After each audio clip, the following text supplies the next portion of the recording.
ക്ഷേത്ര ദർശനത്തിന്റെ ഭാഗമാണല്ലോ അല്ലേ? എന്താണ് ഈ തീർത്ഥത്തിന്റെ പ്രാധാന്യം? ദേവനെ മന്ത്രപൂർവം അഭിഷേകം ചെയ്ത ജലധാരയാണ് പാത്രത്തിൽ തീർത്ഥമായിട്ടെടുക്കുന്നത്. ഇതിന്റെ മാഹാത്മ്യം 2 തരത്തിലുണ്ട്. ദേവശരീര സ്പർശം കൊണ്ടും മന്ത്രജപം കൊണ്ടുള്ള പരിശുദ്ധി തന്നെ ആദ്യത്തേത്.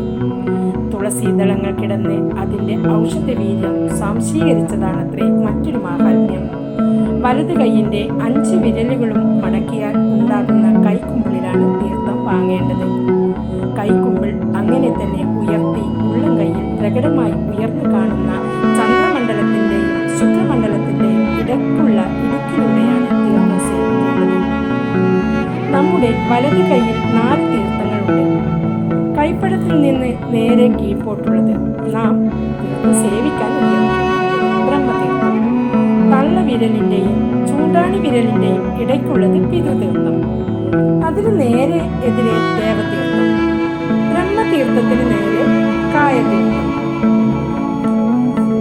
കൈകളിൽ വലതിന്റെ 5 വിരലും മടക്കിയാൽ ഉണ്ടാകുന്ന കൈക്കുമ്പിളിലാണ് തീർത്ഥം വാങ്ങേണ്ടതെന്ന് വിധിയുണ്ട്. കൈക്കുമ്പിൾ അങ്ങനെ തന്നെ ഉയർത്തി കയ്യിൽ പ്രകടമായി ഉയർന്നു കാണുന്ന ചന്ദ്രമണ്ഡലത്തിന്റെ ശുക്രമണ്ഡലത്തിന്റെ ഇടയ്ക്കുള്ള ഇടുക്കിലൂടെയാണ് തീർത്ഥം സേവിക്കേണ്ടത്. വായ്ക്കകം എച്ചിലാണ് എന്നാണ് പറയുന്നത്. തൊട്ടാൽ കൈ കഴുകണം. ചുണ്ടുകൾ സ്വതവേ എച്ചിലല്ല, എന്നാലും നാവിന്റെ സംസർഗം മൂലം ചുണ്ടുകളും എച്ചിലായിട്ടാണ് കഴുകുന്നത്. ചുണ്ടു തൊട്ടാലും കൈ കഴുകണം.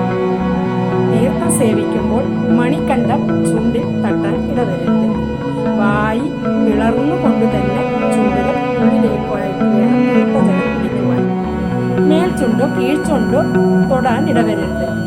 തൊണ്ടയിൽ തട്ടണം, അത്രമാത്രം മതി.